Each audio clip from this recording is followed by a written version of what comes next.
The underwater city of Atlantis sparkled in the endless ocean depths, its glowing coral towers and crystalline streets exuding timeless majesty. Streams of bioluminescent light wove through the city, illuminating markets, homes, and the grand spires of the royal palace. But beneath its beauty, unrest stirred like a rippling current. Though Divatox's attempt to breach Atlantis had been thwarted, her actions had left the city shaken. Whispers of doubt and fear spread among its people. In the grand throne room, King Poseidon sat tall upon his coral-carved throne, his trident resting beside him. To his right stood Princess Proteus, her sapphire robes flowing like ocean currents.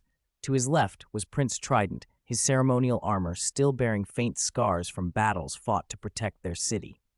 The royal court exuded authority, but their expressions betrayed unease as they awaited Damaris. The heavy doors opened, and Damaris, the gold sawshark ranger, entered carrying the containment chest. The ornate chest pulsed faintly with a crimson glow, an ominous reminder of the power it held within. Kneeling, Damaris lowered the chest to the foot of the throne. "Atlantis is safe," Damaris said, his voice steady but edged with weariness. "Divatox's essence is contained. She will not trouble the surface or our world again." Poseidon rose, his deep voice resonating through the chamber. "You have done well, Damaris. Your bravery has ensured Atlantis' sanctuary.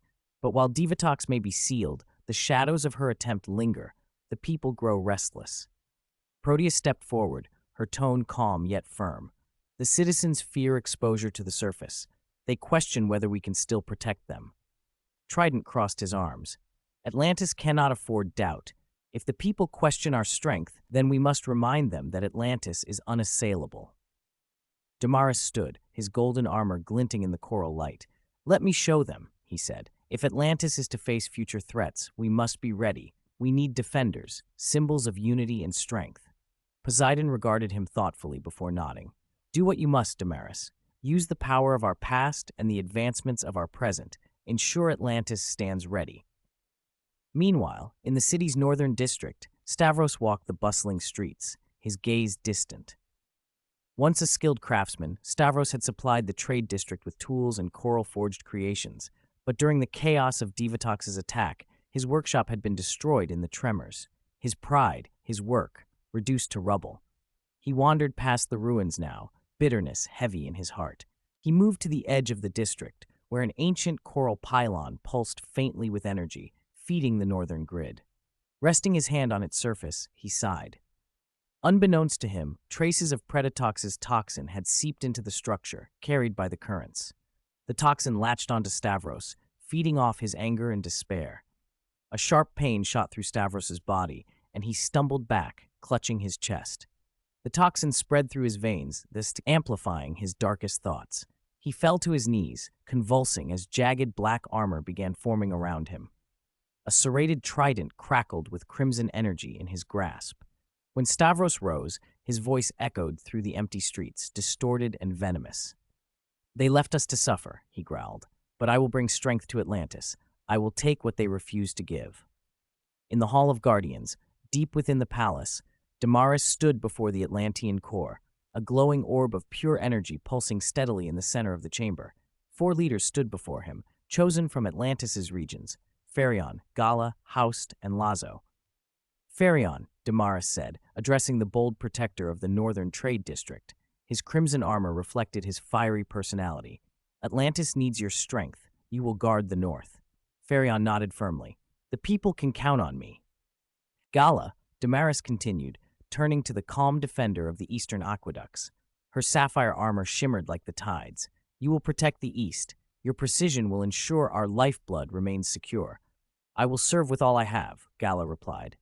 "Haust," Damaris said to the wise guardian of the southern farming domes. His deep purple armor bore glowing runes. "The south depends on your wisdom. You will bring balance." Haust nodded solemnly. "Atlantis' future rests on harmony." Finally, Damaris addressed Lazo, the quick-witted defender of the western waterways. Lazo smirked, his green armor light and agile. "You will protect the west. Your speed and ingenuity will be our edge." "Fast is my specialty," Lazo said confidently. Damaris activated the core. Tendrils of glowing energy enveloped each leader. Their armor transformed, becoming sleeker and more dynamic.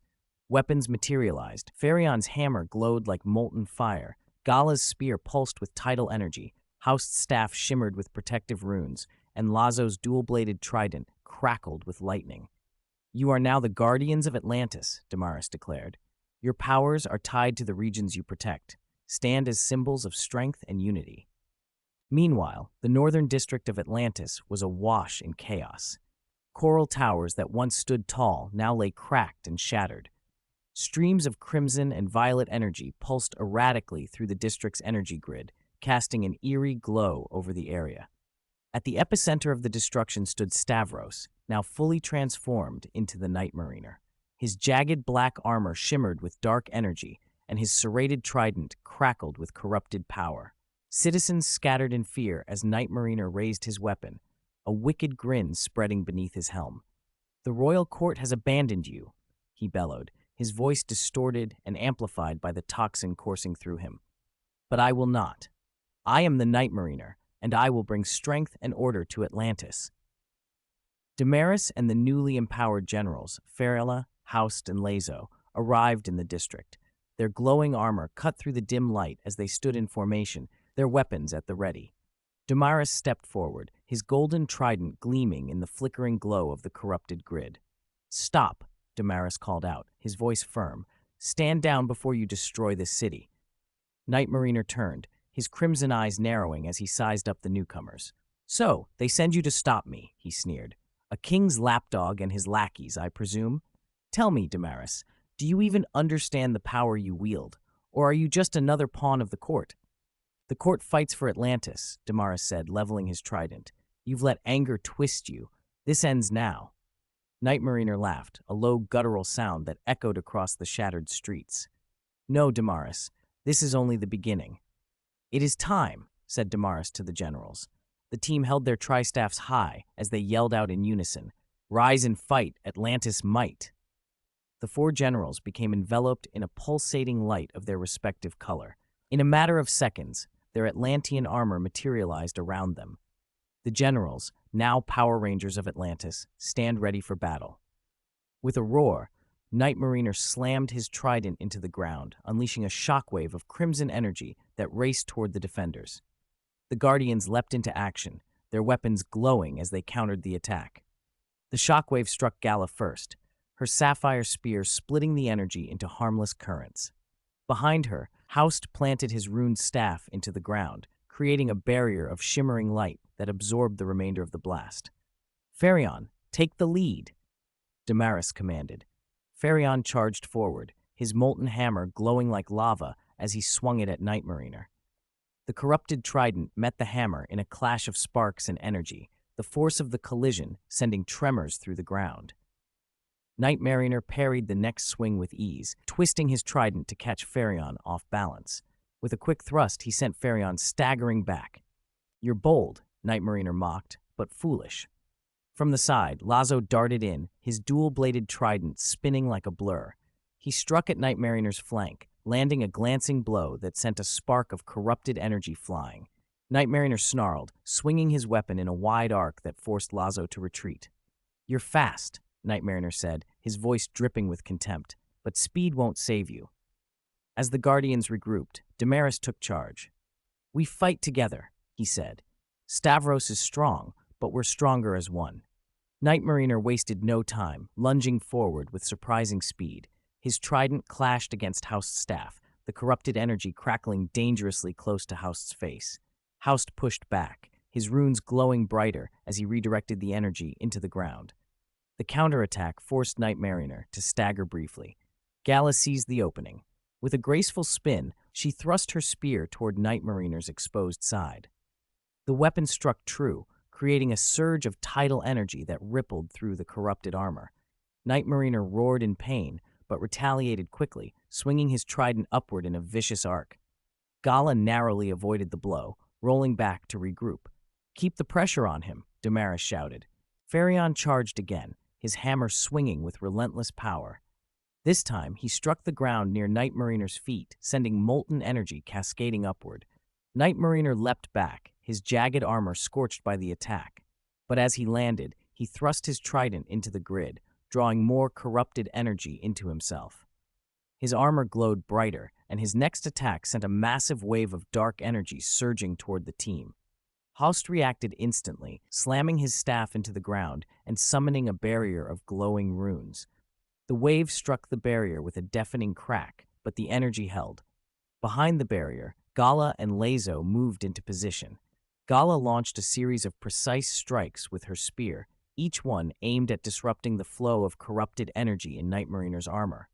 Lazo, moving like a blur, struck from the opposite side, his trident slicing through the dark energy tendrils that extended from Nightmariner's weapon. Damaris watched for an opening, his golden trident glowing with power. When Nightmariner turned his attention to Farion, Damaris surged forward, his weapon colliding with Nightmariner's trident in a brilliant flash of light. The two locked weapons, their faces inches apart. "You can't win, Stavros," Damaris said through gritted teeth. "This path leads only to destruction." "I don't need to win," Nightmariner growled. "I only need to prove that I'm stronger than you." With a surge of power, Nightmariner broke the lock, forcing Damaris back. But before he could press his advantage, Gala's spear struck the ground beneath him, releasing a shockwave of water that knocked him off balance. Farion followed with a hammer strike, sending Nightmariner crashing to the ground. Nightmariner rose slowly, his armor cracked and sparking. Despite the damage, his crimson eyes burned with defiance. "You think this changes anything?" he snarled. "This city will bow to me. You cannot protect them forever." Before the team could respond, Nightmariner slammed his trident into the ground, creating a massive explosion of energy. When the dust cleared, he was gone, his presence lingering only in the corrupted glow of the energy grid. Damaris and the Guardians regrouped, their weapons lowered but their resolve unshaken. The citizens, who had been watching from a distance, began to emerge cautiously. "This is far from over," Damaris said, his voice steady. The team stood tall amidst the wreckage, their glowing armor a symbol of hope against the growing darkness.